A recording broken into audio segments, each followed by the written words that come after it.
Programme मुकाबिल में खुश आमदीद। मैं हूं रबिया एहसन और मेरे साथ मौजूद हैं आमिर मतीन। और आज का प्रोग्राम जश्न आज़ादी के नाम। 78वां जश्न आज़ादी मुबारक। मुल्क भर में खुशियों, जज्बे और फ़ख्र के मनाजिर।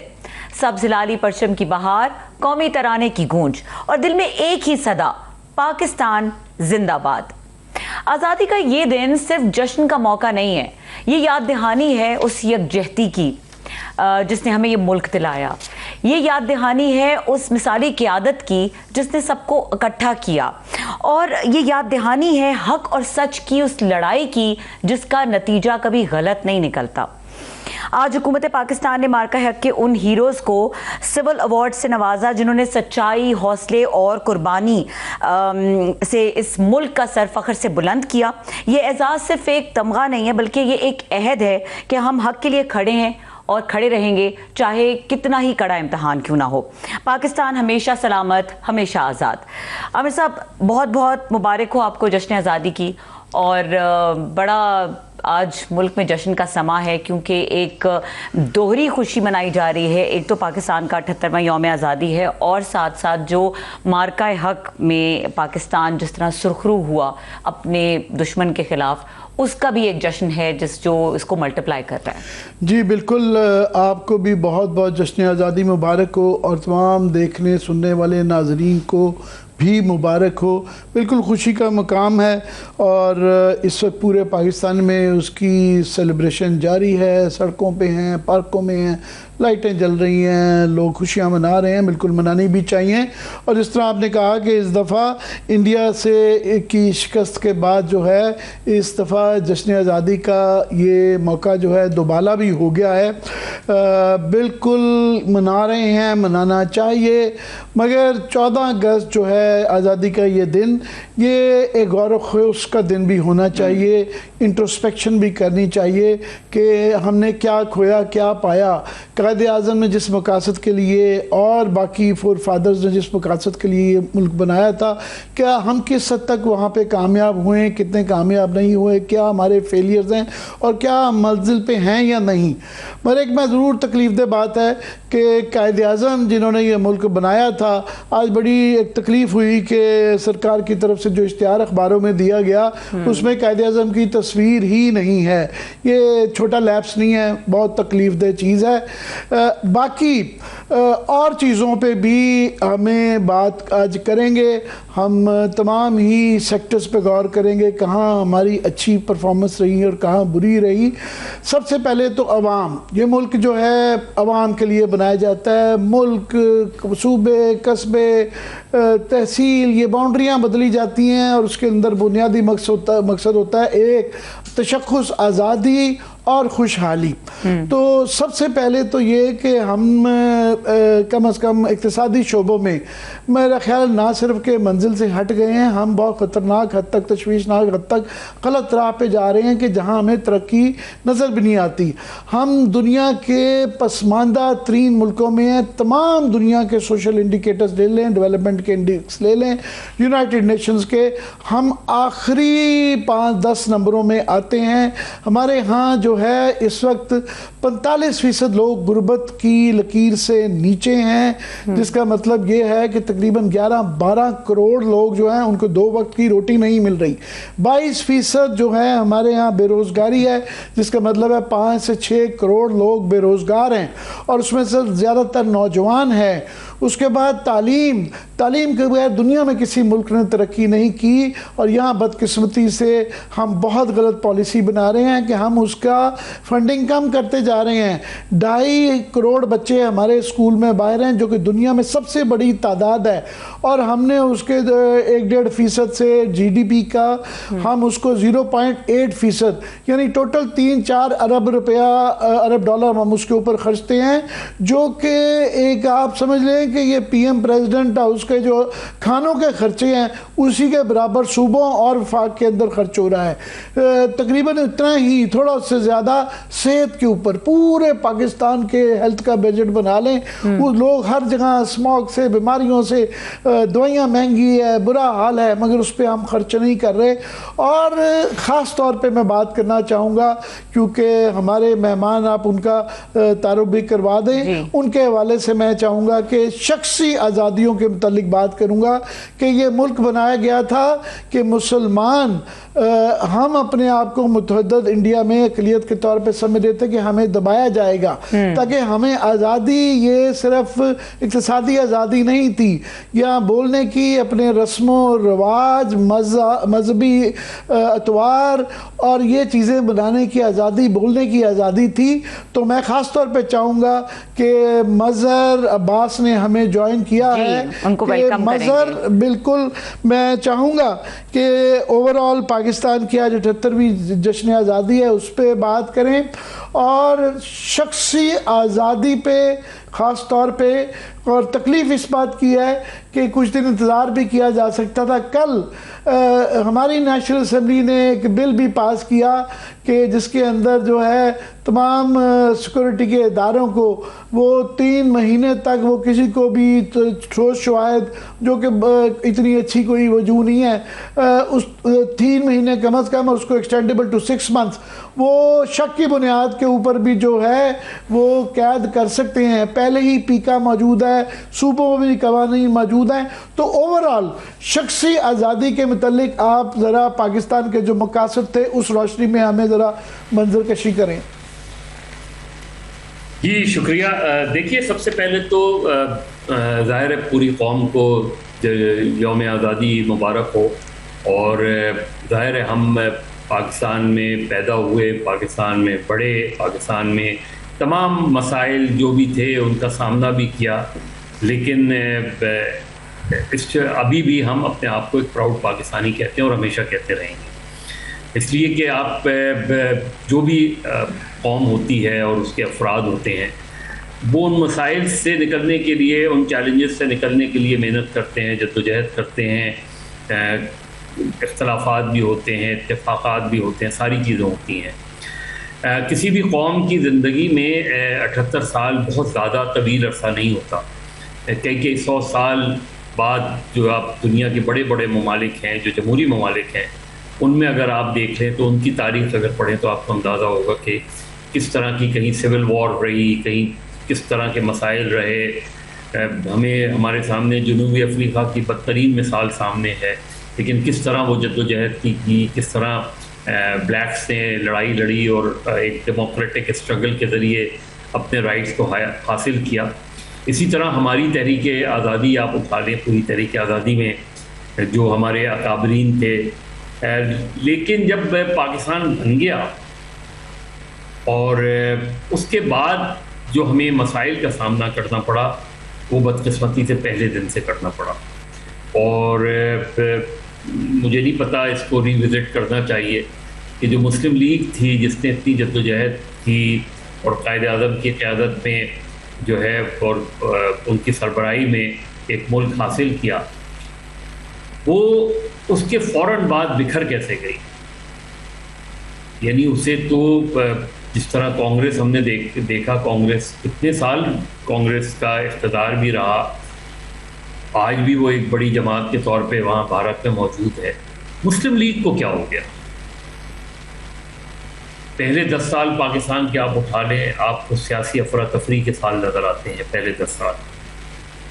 उन्हीं 10 सालों में आपने देखा कि मुस्लिम लीग, बंगाल जो मुस्लिम लीग थी वो, और यहाँ की वेस्ट पाकिस्तान की जो मुस्लिम लीग थी, उसकी तकसीम हमें नज़र आती है। जिन्ना बदकिस्मती से जिन्ना कायद आज़म का 1 साल बाद ही उनकी वफ़ात हो गई। फिर लियाकत अली ख़ान का कत्ल जो है वो हमारे लिए आज तक एक सवालिया निशान है, और हम अपने पहले वज़ीर आज़म के कत्ल के वो शवाहिद ही नहीं सामने ला सके कि उनको किसने मारा, क्यों मारा और साजिश क्या थी। उसके बाद हमने देखा कि 58 में 54 में इलेक्शन, जब 56 का आइन बनता है और वो आइन 10 साल भी नहीं चल पाता, और उसके 2 साल बाद ही 58 में मार्शल लॉ लग जाता है, और फिर वो मार्शल लॉ 10 साल तक रहता है। उस दौरान जो बेचैनी रही वो हमने 1 यूनिट की शक्ल में देखी, वो हमने मशरक़ी पाकिस्तान की शक्ल में देखी।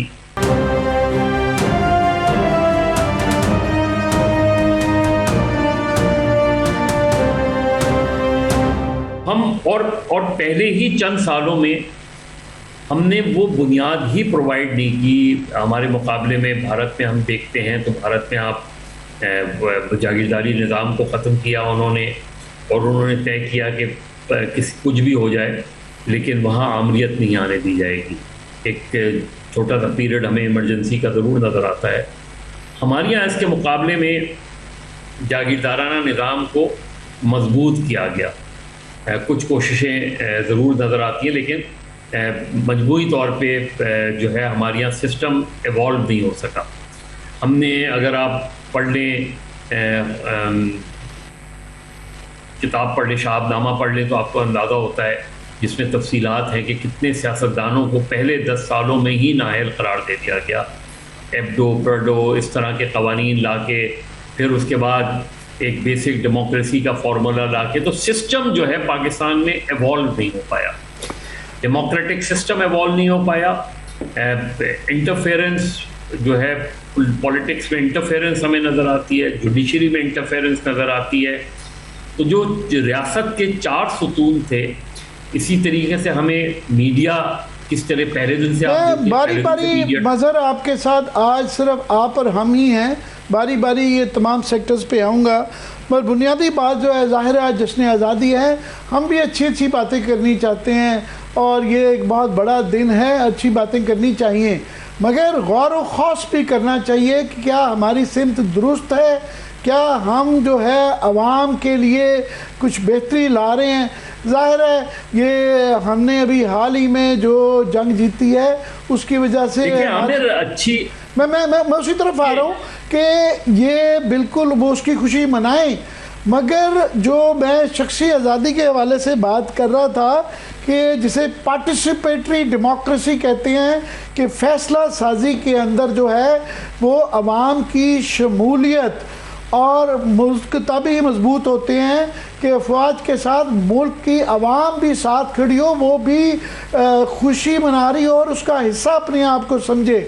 अभी कल सारी सेलिब्रेशन हुई, पाकिस्तान की एक पॉलिटिकल बहुत बड़ी पार्टी है, बल्कि सबसे बड़ी पार्टी है पीटीआई, वो किसी फंक्शन में नज़र नहीं आई, जो भी उसकी या बुलाए नहीं गए या वो आए नहीं। फिर आज इस तरह की खबरें भी, कोई झंडे उठाने पे पकड़ा जा रहा है और एक घुटन का एहसास है। मैं चाहूँगा इस पे आप कर भी रहे थे फोकस, ज़रा ख़ास तौर पे इसमें सहाफ़ती आज़ादी भी डाल के इस पे इसका ज़रा तजिया करें। आमिर, में शख्सी आज़ादी की बात कर रहा हूँ। ये सारी चीज़ें किससे क्या रिफ्लेक्ट करती हैं? जहाँ आप सिस्टम ही एवॉल्व नहीं कर पा रहे, वहाँ शख्सी आज़ादी कहाँ से होगी? पहले 1954 में आपने इलेक्शन कराए मशरक़ी पाकिस्तान में और उन्होंने मुस्लिम लीग को शिकस्त दे दी, आपने असेंबली तोड़ दी। तो आप शख्सी आज़ादी तो उस सूरत में मिलेगी ना, आप किसी भी सूरत में देखिए, बहुत सी चीज़ों में तरक्की हमें नज़र आती है, ऐसा नहीं है। तो पाकिस्तान में आपने कहा अच्छी बातें, पाकिस्तान 78 साल में आज भी ठीक है, मशरक़ी पाकिस्तान का एक बहुत बड़ा बुरान हमें का सामना करना पड़ा, लेकिन उसके बावजूद भी बहुत से शोबों में हमने तरक्की की। पाकिस्तान आज एक बड़ी मजबूत न्यूक्लियर पावर है। आज हमारा दिफाई निज़ाम बहुत मजबूत है और हाल ही जो जंग हुई उसमें हमने ये प्रूव भी किया।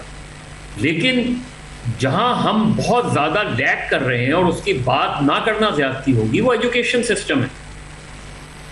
आपकी कोई पाकिस्तान में साल से कोई एक जामिया ऐसी नहीं है जो दुनिया में कॉम्पीट कर सकती है।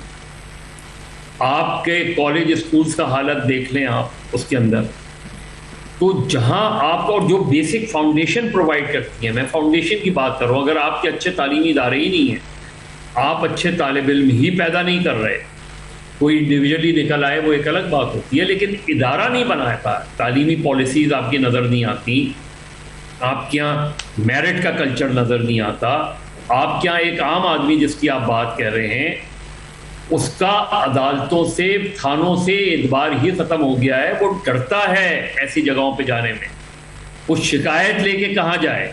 अगर उसकी कोई से नहीं है, यानी आम आदमी की रिस्पेक्ट नहीं है, और वो आपको नज़र आता है जब आप सड़कों पे घूमें। इतने प्रोटोकॉल्स आपको नज़र आएंगे, इतने प्रोटोकॉल नज़र आएंगे कि मैं तंग आ गया। हर दूसरा अफसर जो है उसके पीछे एक पुलिस, उसके साथ एक पुलिस एस्कॉर्ट होता है या उसका प्राइवेट एस्कॉर्ट होता है, उसके लिए ट्रैफिक रोक दिया जाता है।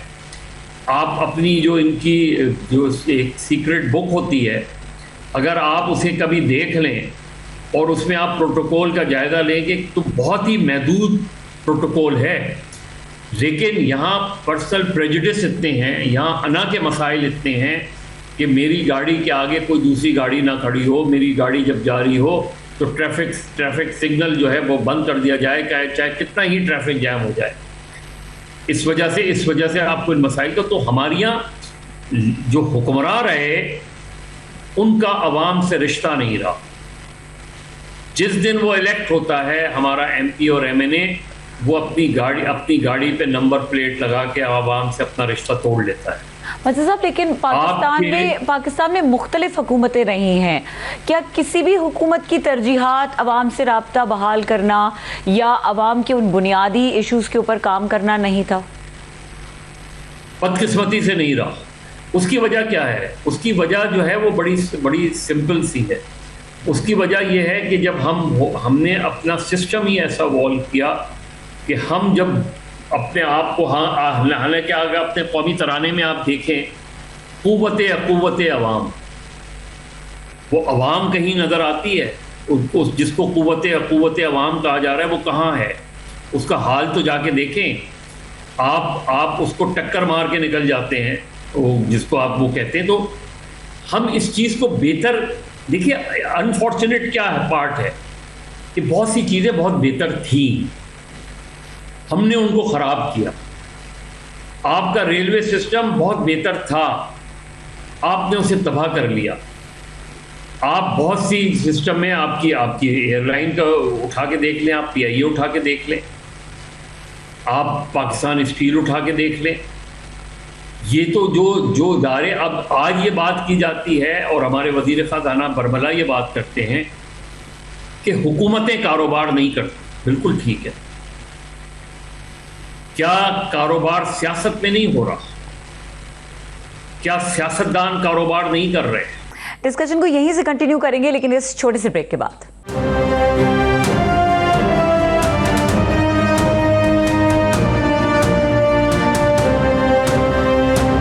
वेलकम बैक और डिस्कशन कंटिन्यू करेंगे। सियासत का ख़ास तौर पे मेरा ख्याल है सारे ही तबकों का कहीं ना कहीं कसूर रहा है, मगर सियासतदानों का तो बिल्कुल पार्लियामेंट इररेलेवेंट होके रह गई है।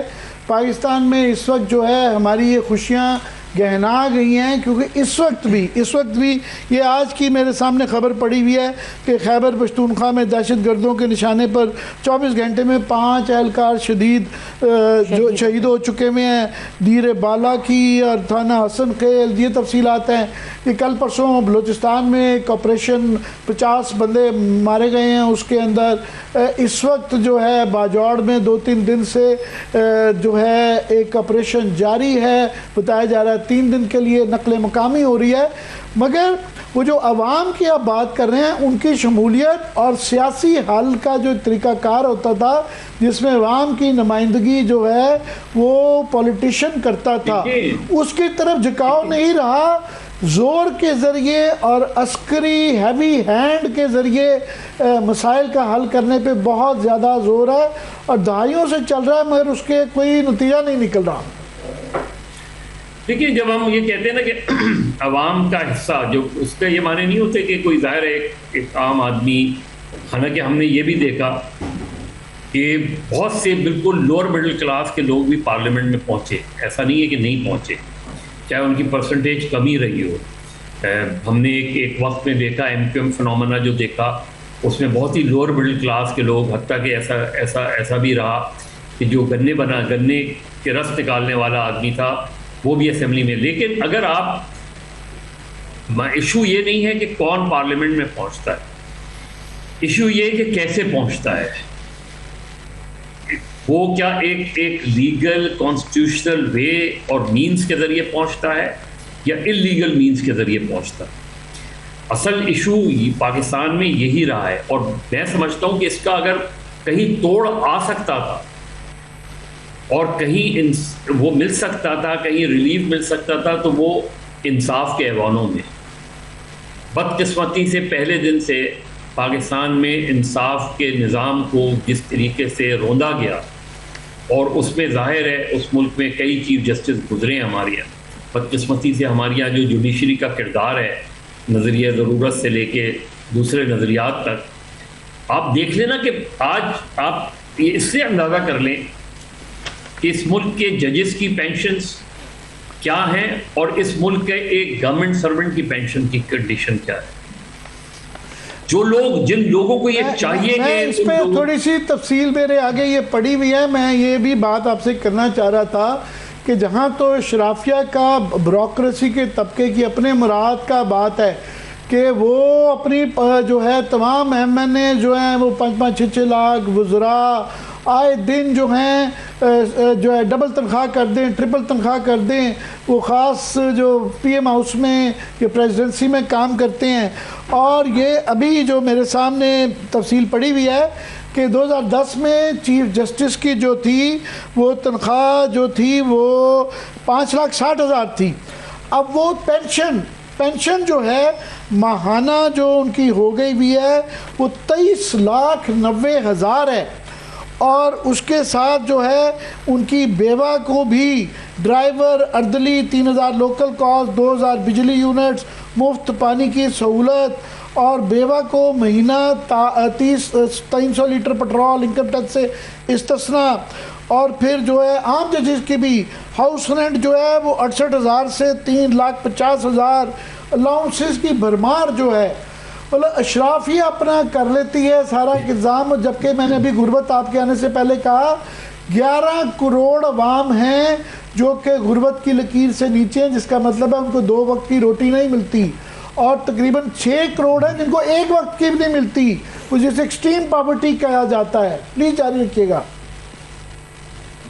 यही तो मैं कह रहा हूँ, अभी आप देख लेना, speaker national assembly, chairman senate की तनख्वाहों में इजाफा हुआ, थोड़ा सा शोर हुआ, उसके बाद सबने एक्सेप्ट कर लिया।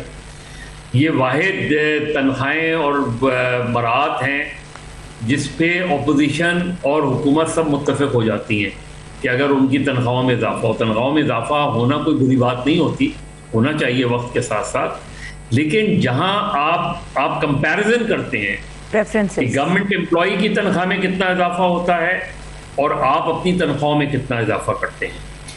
और मैं इसलिए कह रहा हूं कि क्योंकि जजेस से हम एक्सपेक्ट करते हैं, अदालतों से एक्सपेक्ट करते हैं कि वो आम आदमी के उस दर्द को महसूस करे। मैंने देखा है कि पेंशनर किस तरह रुलते हैं, चाहे वो आप मैं अपनी बात कर सकता हूँ, हुकूमती डिपार्टमेंट्स में आप चले जाएं, आपको अंदाज़ा हो जाएगा कि पेंशनर कितनी मीलों से महीनों साल लग जाते हैं उसको पेंशन लेने के लिए। इस तरफ कोई तवज्जो नहीं देता। अभी आपने सुबह एक अवार्ड सेरेमनी देखी, उससे पहले भी किसी ने सवाल किया था, मैंने कहा कि ये आप पढ़ लें अपने आइन का article 259 awards. No citizen shall accept any title, honour or decoration from any foreign state except with the approval of the federal government. 2. No title, honor or decoration shall be conferred by the federal government or any provincial government on any citizen, but the president may award the decoration in recognition of gallantry, meritorious services in the armed forces, academic distinction और distinction in the field of sports और nursing. इसके अलावा और किसी को award देने की बात नहीं की गई है, स्पेसिफिक है। यहां हमने आज पूरी की पूरी काबीना को अवार्ड दे दिए। काबीना को सिर्फ दिया गया, साथ में मजहर जो है प्राइम मिनिस्टर ने खुद अपने आप को पहले नामजद किया, पता नहीं बाद में दिया या नहीं दिया, नामजद खुद किया। प्रेसिडेंट साहब ने अपने बेटे को दिया, आधी कैबिनेट को दिया, प्राइम मिनिस्टर ने अपने सारे स्टाफ को दिया। और ऑफ कोर्स कुछ लोग उसमें सही जायज़ होंगे, मगर ऐसे ऐसे नाम हैं जो कि जिनकी शोहरत नैब के पर्चे ये बात नहीं है। असल चीज़ ये है कि आप अपने आइन में इसका आइन का हिस्सा बनाए ना, इसको बताएं ना किस किस फील्ड में हुकूमत अपने आप को कैसे अवार्ड देती है। कभी हुकूमत भी अपने आप को अवार्ड देती है? ये तो यहां हुकूमत अपने आप को अवार्ड दे रही है। आप लिखा हुआ है कि किनको, और मुझे आज भी याद है सुप्रीम कोर्ट में अब्दुल हफीज पीरजादा की वो तकरीर याद है कि जिसमें जुल्फ़िकार अली भुट्टो की उन्होंने एक तकरीर को कोट करके ये कहा था इफ्तिखार चौधरी साहब के सामने कि जी भुट्टो साहब ने कहा था, और इसी वजह से इस आइन का हिस्सा बना, कि जी मैं अगर प्राइम मिनिस्टर हूं, ये अगर मिनिस्टर्स हैं, तो ये किस चीज़ का अवार्ड लेंगे? ये तो मेरा काम है, इसीलिए तो मैं मुंतखब हुआ हूं। इसका अवार्ड कैसे होता है? गुफ्तगू को कंटिन्यू रखेंगे लेकिन इस ब्रेक के बाद।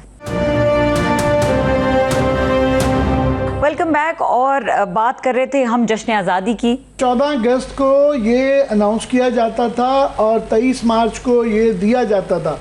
इस दफ़ा उन्होंने 14 अगस्त को दी।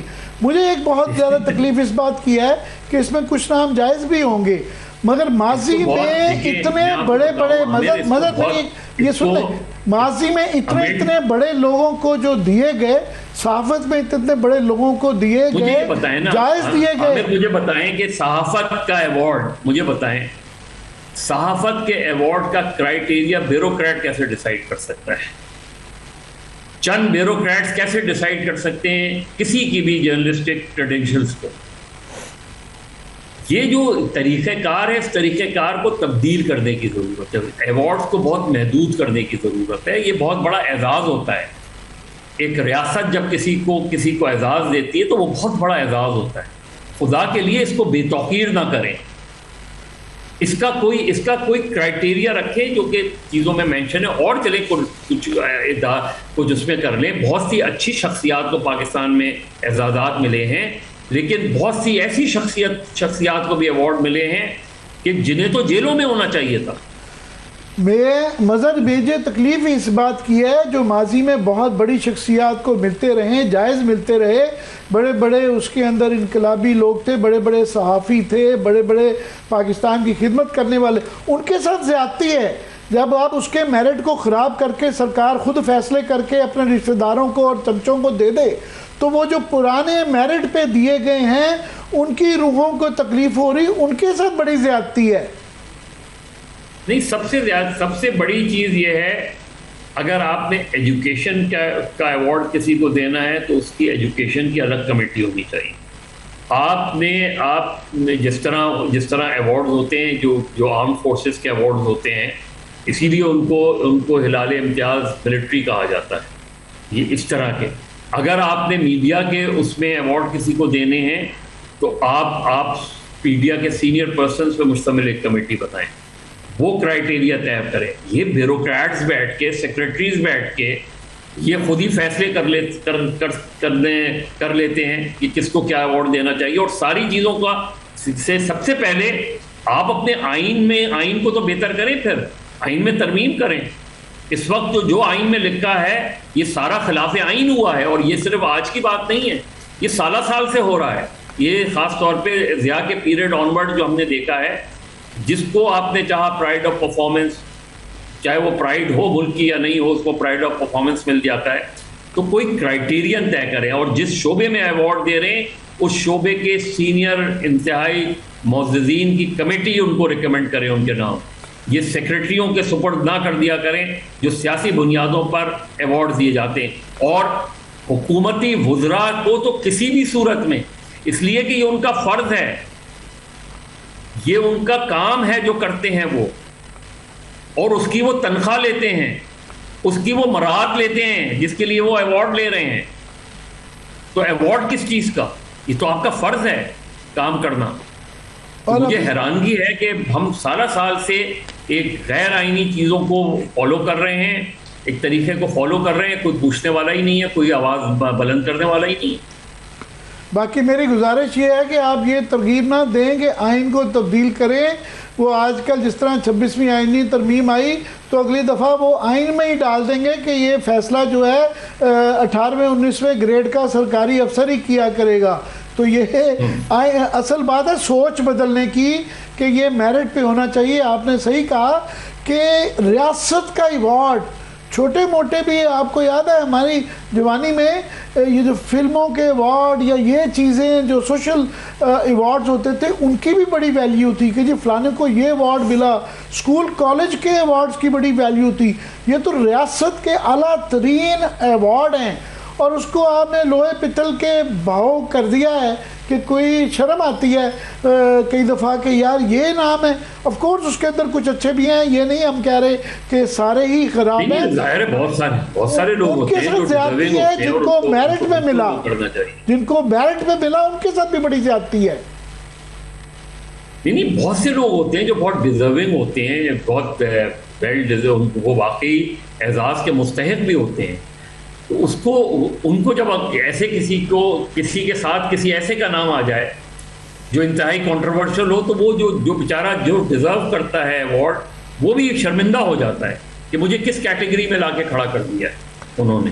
पर 14 अगस्त का दिन है इसलिए हम ये गुजारिशात ही कर रहे हैं कि ये जो चीज़ें हैं ये कम से कम जो सिंबॉलिक हैं ठीक करें।